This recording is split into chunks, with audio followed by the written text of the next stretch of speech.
Hi friends, ಎಲ್ಲರೂ ಹೇಗಿದ್ದೀರಾ? Welcome to ಪಂಕಜ ಅಡುಗೆ ಮನೆ. ಇವತ್ತಿನ ರೆಸಿಪಿ ಬಂದು ಮಂಗಳೂರು ಬಾಂಗ್ಡೆ ಸಾರು ಮಾಡೋದು ಹೇಗೆ ನೋಡೋಣ. ಈಗ ಅದಕ್ಕೆ ಮಸಾಲೆ ರೆಡಿ ಮಾಡ್ಕೊಳ್ಳೋಣ. ನಾನಿಲ್ಲಿ 1 kg ಮೀನನ್ನ ತಗೊಂಡಿದ್ದೀನಿ. ಅದನ್ನು ಕ್ಲೀನ್ ಮಾಡಿಸಿ ನೀಟಾಗಿ ತೊಳೆದು ರೆಡಿ ಮಾಡಿ ಇಟ್ಕೊಂಡಿದ್ದೀನಿ. ನೀವು ನೋಡ್ಬೋದು ಮೀನು ಗಟ್ಟಿಯಾಗಿದೆ. ಮೆತ್ತಗಿದ್ರೆ ಅದು ಹಳೇದು, ಸ್ವಲ್ಪ ಗಟ್ಟಿ ಇದೆ ಅಂದರೆ ಫ್ರೆಶ್ ಮೀನು. ನೋಡಿ ತಗೊಳ್ಳಿ ಮೀನು ತಗೊಳ್ಳುವಾಗ. ಇದಕ್ಕೆ ನಾನೀಗ 1 ಟೀ ಸ್ಪೂನು ಅರಿಶಿನ ಹಾಕ್ತಾ ಇದ್ದೀನಿ, 1 ಟೀ ಸ್ಪೂನು ಉಪ್ಪು.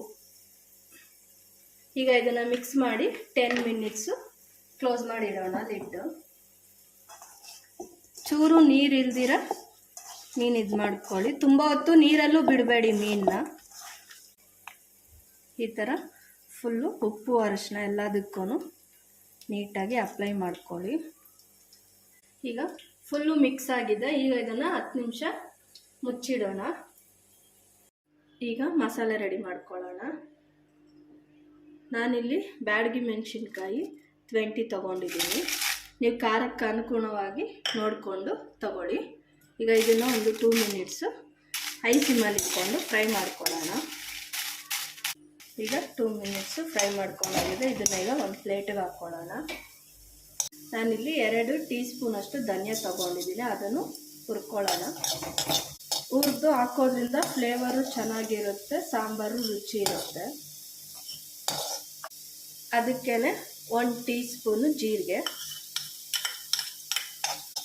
ಇದನ್ನು ಒಂದು ಬೌಲ್ಗೆ ಹಾಕ್ಕೊಳ್ಳೋಣ. 1 ಟೀ ಸ್ಪೂನು ಪೆಪ್ಪರು,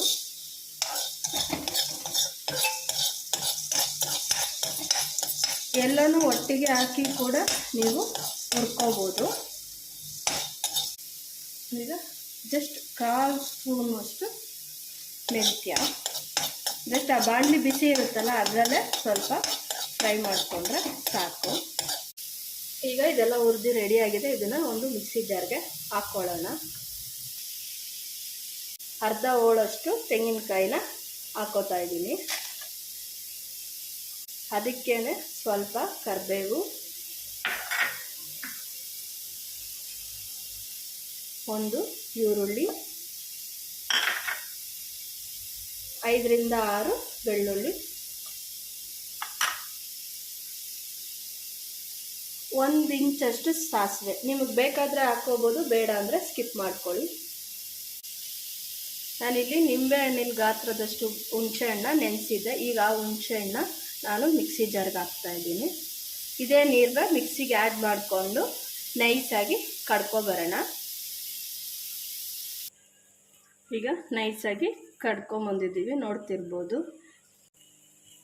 ಈಗ ಒಂದು ಬಾಣಲಿಗೆ 4 ರಿಂದ 5 ಟೀ ಸ್ಪೂನಷ್ಟು ನಾನು ಗೋಲ್ಡ್ ವಿನ್ನರ್ ಆಯಿಲ್ ಹಾಕೋತಾ ಇದ್ದೀನಿ. ನೀವು ಬೇಕಾದರೆ ಕೊಬ್ಬರಿ ಎಣ್ಣೆನೂ ಸಹ ಹಾಕ್ಕೋಬೋದು. ಈಗ ಎಣ್ಣೆ ಕಾದಿದೆ, ಅದಕ್ಕೆ ನಾನು ಸ್ವಲ್ಪ ಕರಿಬೇವು ಹಾಕ್ಕೋತಾ ಇದ್ದೀನಿ. ನಿಮಗೆ ಬೇಕಂದರೆ ಹಾಕ್ಕೊಬೋದು, ಬೇಡ ಅಂದರೆ ಸ್ಕಿಪ್ ಮಾಡ್ಕೊಳ್ಳಿ. ಈಗ ಇದಕ್ಕೇ ನಾನು ಕಡ್ದಿಟ್ಟಿರುವಂತಹ ಮಸಾಲೆನ ಆ್ಯಡ್ ಮಾಡ್ತಾಯಿದ್ದೀನಿ. ನೀವು ಮಸಾಲೆ ಕಡ್ದಿದ ತಕ್ಷಣ ಹುಳಿ ನೋಡ್ಕೋಬೋದು. ಹುಳಿ ಏನಾದರೂ ಕಮ್ಮಿ ಆದರೆ ನೀವು ಮಸಾಲೆ ರುಬ್ಬಿದ ತಕ್ಷಣ ಸ್ವಲ್ಪ ಟೇಸ್ಟ್ ನೋಡ್ಕೋಬೋದು. ಹುಳಿ ಏನಾದರೂ ಕಮ್ಮಿ ಆದರೆ ಮತ್ತೆ ಸ್ವಲ್ಪ ಹುಣಸೆಹಣ್ಣ ಆ್ಯಡ್ ಮಾಡ್ಕೊಳ್ಳಿ. ಮೀನು ಸಾರಿಗೆ ಹುಳಿ ಯಾವಾಗಲೂ ಜಾಸ್ತಿ ಇರಬೇಕು.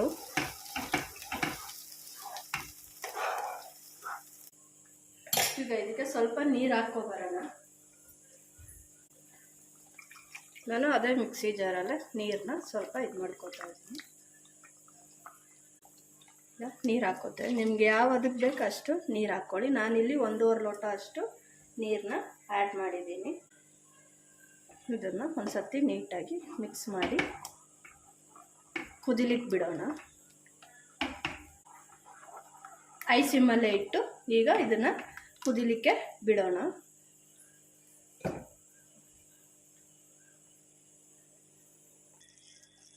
ಈಗ ಕುದೀತಾ ಇದೆ, ನೋಡ್ತಾ ಇರ್ಬೋದು. ಈಗ ಇದಕ್ಕೇನೆ 1 ಟೀ ಸ್ಪೂನಷ್ಟು ಪುಡಿ ಉಪ್ಪನ್ನ ಆ್ಯಡ್ ಮಾಡ್ತಾ ಇದ್ದೀನಿ.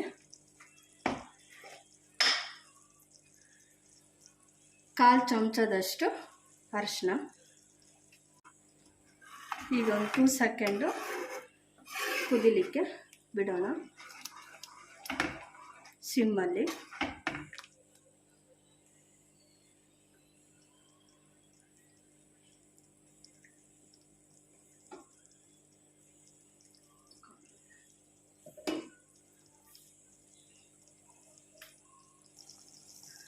ಈಗ ನಾವು ಮಿಕ್ಸ್ ಮಾಡಿ ಇಟ್ಕೊಂಡಿದ್ವಲ್ಲ ಮೀನನ್ನ ಒಂದೊಂದಾಗೆ ಆ್ಯಡ್ ಮಾಡೋಣ.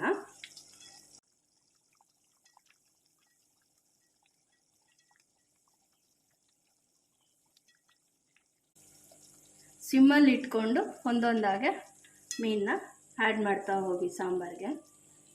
ಒಂದ್ರ ಮೇಲೆ ಒಂದು ಹಾಕಬಾರ್ದು.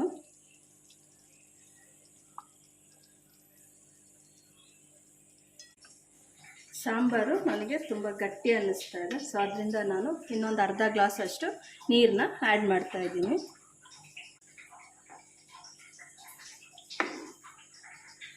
ಈ ರೀತಿ ಮೀನು ಫುಲ್ಲು ಸಾಂಬಾರು ಒಳಗಡೆ ಡಿಪ್ ಆಗಿರಬೇಕು. ಈಗ ಇದನ್ನು ಮುಚ್ಚಿ 10 ಮಿನಿಟ್ಸು ಸಿಮ್ಮಲ್ಲೇ ಕುಕ್ ಮಾಡ್ಕೊಳ್ಳೋಣ.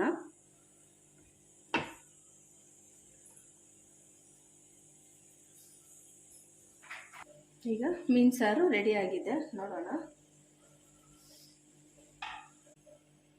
ಈ ಅದಕ್ಕಿದ್ರೆ ಸಾಕು, ಮೀನು ಕುಕ್ ಆಗಿದೆ. ಮೀನು ಸಾರು ರೆಡಿಯಾಗಿದೆ. ನಾನು ಮೇಲ್ಗಡೆ ಸ್ವಲ್ಪ ಕೊತ್ತಂಬರಿನ ಸ್ಪ್ರೆಡ್ ಮಾಡ್ಕೊಂಡಿದ್ದೀನಿ. ಇದು ಕುಕ್ ಆಗಿದ ತಕ್ಷಣವೇ ನಾವು ಬಡಿಸ್ಕೊಂಡು ಊಟ ಮಾಡಿದ್ರೆ ಅಷ್ಟು ರುಚಿ ಬರಲ್ಲ. ಸೊ ಸ್ವಲ್ಪ ತಣ್ಣಗಾಗಕ್ಕೆ ಬಿಟ್ಟು ಬಡಿಸ್ಕೊಂಡು ಊಟ ಮಾಡಿದ್ರೆ ಮೀನು ಸಾರು ರುಚಿ ಇರುತ್ತೆ. ಮಂಗಳೂರಿನ ಬಾಂಗಡೆ ಮೀನು ಸಾರು ರೆಡಿಯಾಗಿದೆ. ಸೊ ನಾನು ರೈಸ್ ಒಟ್ಟಿಗೆ ಸರ್ವ್ ಮಾಡ್ಕೊಂಡಿದ್ದೀನಿ. ನೀವು ಮುದ್ದೆ ಅಥವಾ ಕುಶ್ಲಕ್ಕಿ ಒಟ್ಟಿಗೂ ಸರ್ವ್ ಮಾಡ್ಕೋಬೋದು.